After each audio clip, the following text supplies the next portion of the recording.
Et yo, salut tout le monde, j'espère que vous allez bien. Aujourd'hui on se retrouve pour un nouvel épisode de Coder. C'est facile, aujourd'hui nous allons voir les Game Pass. Eh bien, c'est parti. Donc déjà pour pouvoir faire un Game Pass, donc il va falloir le créer. Et pour ça, on aura besoin du hub de création. Donc en gros, c'est le côté donc dans Roblox Studio sur navigateur web. Donc on se retrouve là-bas. Donc là je suis dans le hub des créations.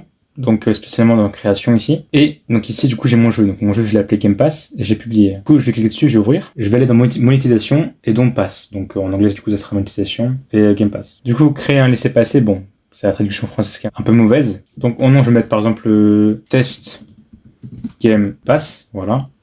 Vous pouvez ajouter une description si vous voulez. Vous pouvez aussi ajouter une image. Voilà les formats qu'il y a dessus. Je vais pas le faire, hein, pas besoin sinon. Donc là du coup j'ai créé mon pass. Mais sauf que j'ai créé mon pass, sauf que je l'ai pas activé mon pass. Du coup il va falloir que là, dans mon camp pass, je clique dessus sur pass. Dans vente ici. Et ici du coup je pourrais le mettre en vente. Donc article en vente, ici. Et ici je donne le prix en Robux. Donc moi par exemple je vais mettre 25. Donc du coup, revue des créateurs. Donc moi du coup je gagne 70% et 30% seront à Roblox. Donc enregistrer modification. Et puis je vais juste aller dans retour au article associé. Je vais aller dans les 3 petits points ici et aller dans copier l'identifiant d'actifs, donc les identifiants du Game Pass. Donc là, je suis dans le côté de Roblox. Ce que je vais faire, c'est que je vais aller dans les 3 petits traits ici, aller dans inventaire. Je vais aller ensuite dans Pass et chercher justement mon Game Pass, parce qu'en fait, par défaut, le développeur, parce qu'il commence à créer son Game Pass, eh bien, il l'a automatiquement en fait. C'est comme si il l'avait déjà acheté, sauf qu'il l'aura gratuitement. Donc ici, c'est comme ça que s'appelle mon Game Pass. Donc, tester Game Pass. Bon, voilà, cette traduction encore une fois française qui est un peu mauvaise. Donc, je viens de voir que ça a été fait donc le 6 septembre. Donc le moment où je tourne la vidéo, c'est le 6 septembre. Du coup, je vais pouvoir aller dans 3 petits points et aller dans Delete from Inventory. Du coup, je supprime de mon inventaire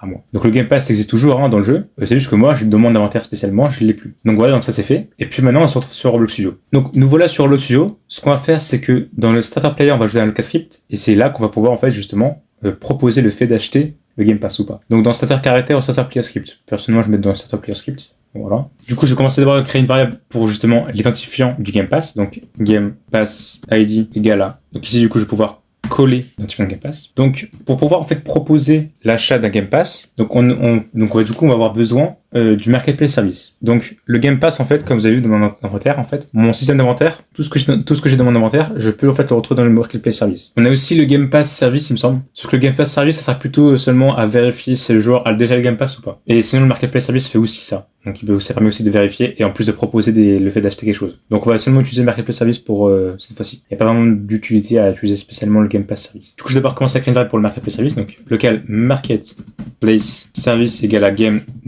get service Marketplace Service. Donc ce que je vais faire ensuite c'est que du coup je vais faire Marketplace Service prompt Game Pass Purchase. Du coup, ici, je vais pouvoir prompt la proposition d'achat au joueur. Donc, à qui est-ce que j'aimerais prompt ça? Donc, au player. Donc, du coup, je vais commencer à faire une variable locale player égale à game.players.local player. Du coup, ici, je vais pouvoir insérer le player, le joueur local, qui va recevoir justement le prompt. Et ensuite, l'identifiant du Game Pass. Du coup, j'ai enregistré dans une variable, donc Game Pass ID. Donc, je vais juste ajouter un petit test.wait parce que le temps que ça charge le joueur, eh bien, le script sera déjà run, mais ça pourra pas prompt. Donc, du coup, je vais faire test.wait 3. Voilà. Donc je vais lancer et vous allez voir que ça me propose automatiquement le fait d'acheter le Game Pass ou pas. Donc ça me précise bien sûr que c'est un test et que mon compte n'aura pas de modification, donc ne perdra pas 25 Robux. Du coup je vais pouvoir cliquer sur dessus, donc je clique j'ai payé. Et au push donc du coup a été succès, je clique sur OK. Donc en fait là, j'ai envoyé un signal comme quoi j'ai acheté le Game Pass. Ou aussi, comme quoi j'ai aussi fini bien mon prompt en fait. Donc j'ai fini aussi la proposition. On ne sait pas si ça a été acheté ou pas. Donc maintenant ce qu'on va voir c'est comment est-ce qu'on va pouvoir récupérer ce signal là. Je clique sur stop. Donc je vais quand même garder l'identifiant du Game Pass et le Marketplace Service dans une variable.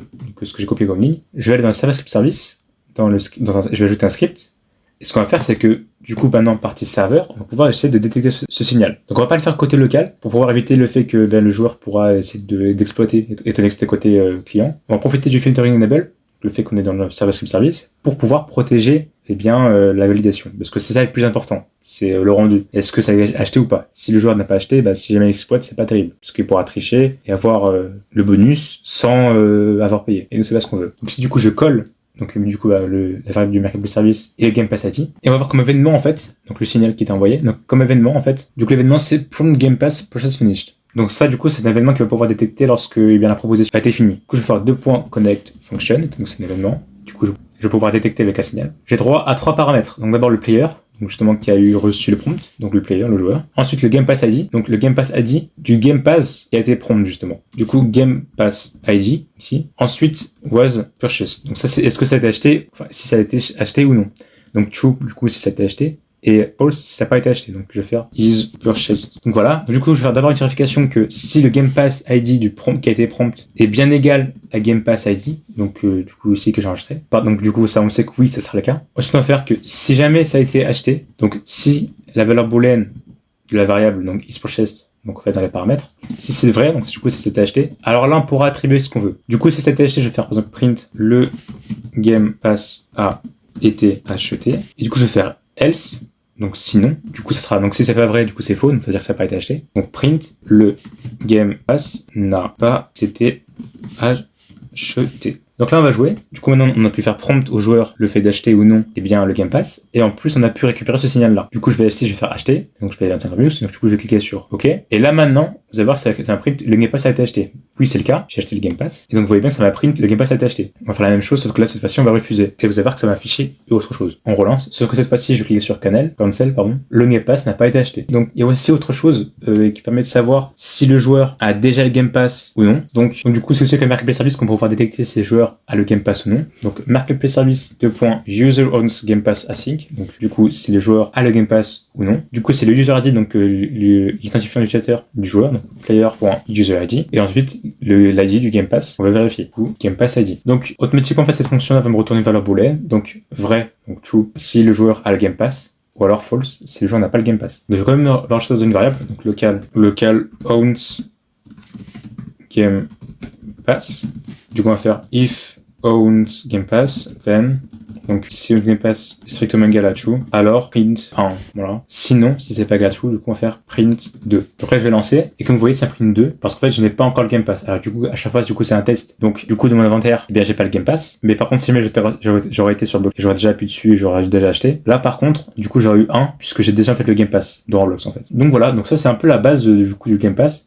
Ce que vous pouvez faire si vous voulez, c'est par exemple ajouter le fait qu'on peut avoir un tool lorsqu'on achète le Game Pass. Voilà, c'est simple, ça se fait en 3 lignes. Hein. Donc normalement, si vous avez déjà vu mes autres épisodes, vous saurez comment ça marche. Je vais faire un petit exemple très simple, c'est le fait qu'on peut courir plus vite lorsqu'on achète le Game Pass. Du coup, je vais faire player.character.humanoid.speed égale à, on va mettre 36, voilà. Du coup, là, je marche normalement, hein, on est d'accord. Donc là, ça me prompte. Du coup, si j'achète, et étant donné que là, du coup, je vais dans le coin égale true, en fait. Donc du coup, si j'achète, alors ma vitesse sera égale à 36. Donc vous voyez que je cours plus vite parce qu'en fait j'ai acheté le Game Pass, tout simplement. Eh bien, c'est la fin de cet épisode. J'espère qu'il vous aura plu. Si vous avez des questions, n'hésitez pas à les poser en commentaire ou alors dans le serveur Discord. Le lien est dans la description. Et puis sinon, je vous dis à très vite pour une nouvelle vidéo. À la prochaine!